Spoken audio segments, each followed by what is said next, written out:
I didn't ask for none of this. I didn't ask for none of this. Have you ever said that before?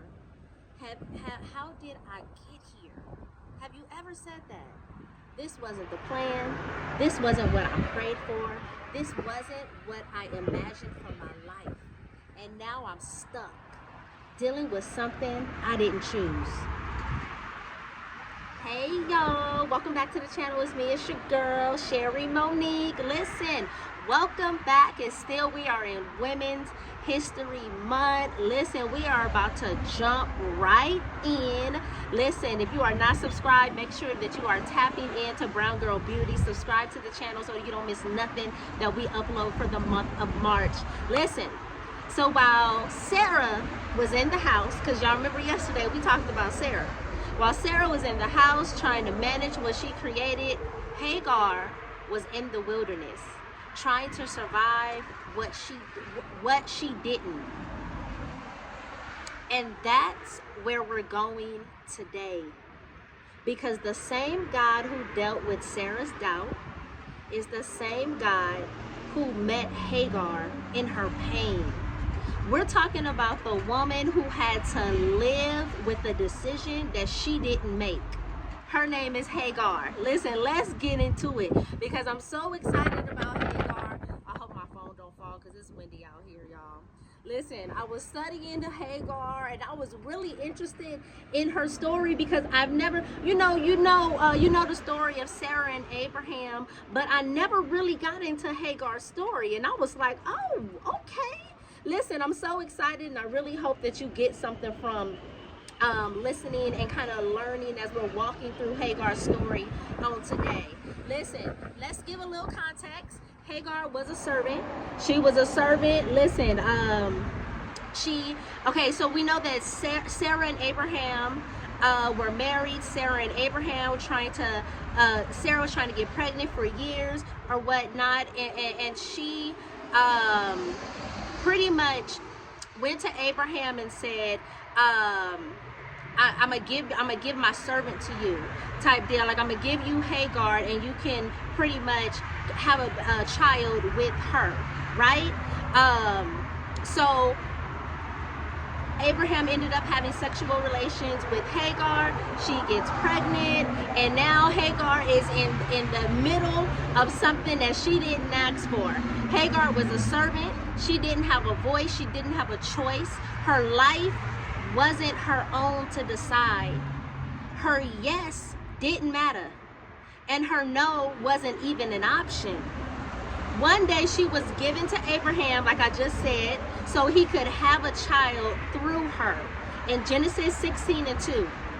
Can you imagine what that felt like to be used as a solution for a problem that wasn't yours? Listen, to begin with, to have your body become a part of somebody else's plan while your own life is never considered.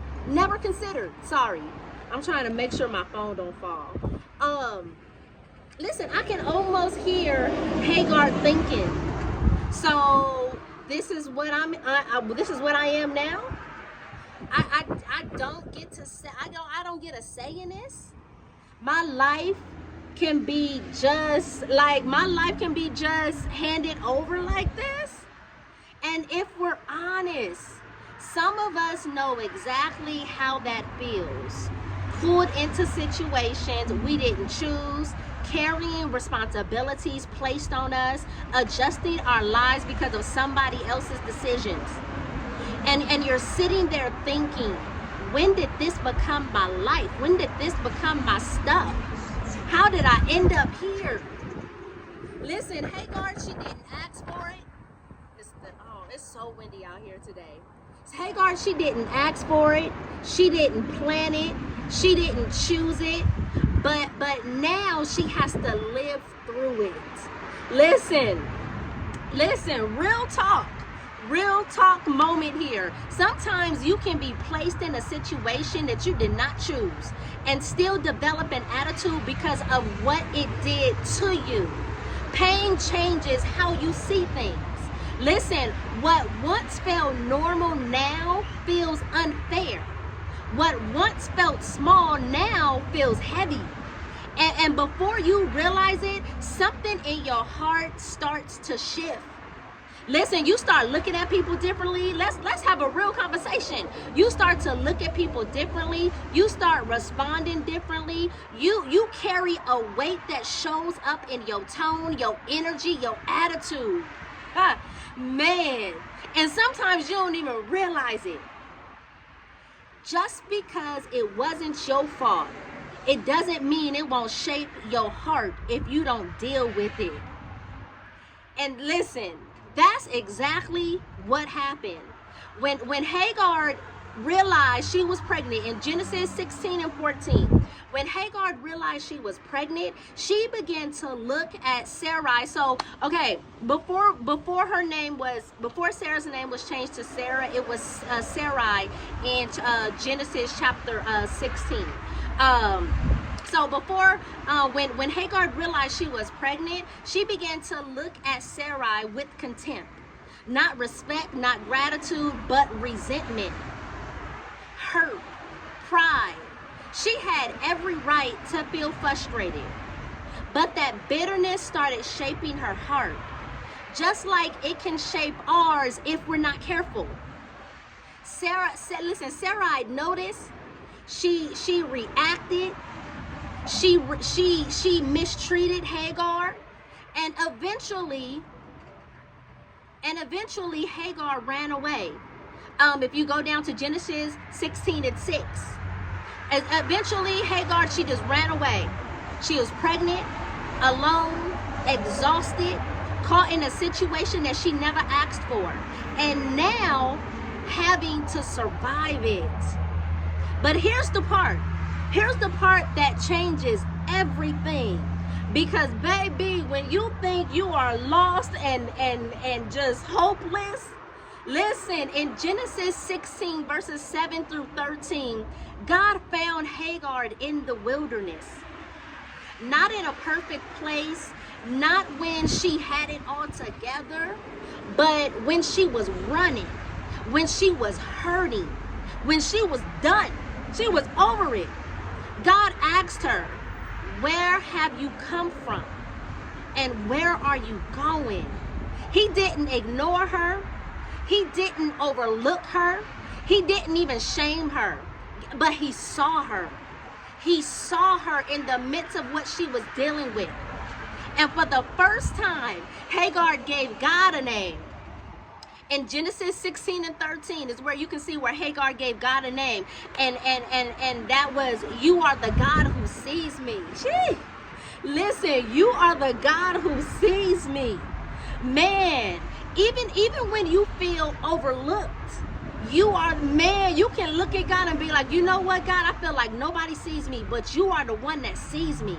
Even when you feel used, forgotten, misplaced, but God sees you clearly. Not just your situation, not just your pain, not just your frustration, but listen, man, your heart, not just your heart. Hagar didn't ask for this. She didn't choose it, but God met her right there in the middle of it. So maybe today you're thinking, I didn't ask for none of this. I didn't ask for none of this. And you're right. You didn't. You didn't plan it. You didn't choose it. And here's the thing, y'all. Listen. There's some stuff that we put ourselves in and we ask for what comes out of that because we put ourselves in certain situations, right? But right now I'm talking for the stuff that you didn't ask for. The stuff that you didn't plan. The stuff that you didn't choose. Here's the truth. God will meet you exactly where you are. He will meet you exactly where you are. Not when everything is making sense. Not when everything is perfect. Listen, but right there in the middle of the mess, right there in the middle of the pain, right there in the middle of the uncertainty, guess what? God sees you. God knows your heart. God is working even when you can't see it. And just like Hagar, you don't have to do it alone. The wilderness doesn't define you. The unexpected season, it doesn't disqualify you. The weight that you're carrying, it doesn't mean that your story is over. You may feel forgotten, but you are never unseen. You may feel overwhelmed, but God has already provided what you needed. You may feel like this isn't your story, but God is still writing it, and He is far from done. So I just need you to keep walking. I need you to hold on. I need you to keep believing. I need you to keep trusting, because even in the middle of what you didn't ask for, God is still moving. But you better understand it. God is still moving, and He is still bringing beauty. He is still bringing purpose. He is still bringing hope to everything that you are dealing with. Listen, that's what I got for you on today. Listen, thank you so much for watching Brown Girl Beauties. Remember, every story that we explore, it reminds us that God sees us and is working in our lives. Listen, make sure that you subscribe right now so that you don't miss tomorrow's woman in the Bible and the powerful lesson she has for you. Have a beautiful day.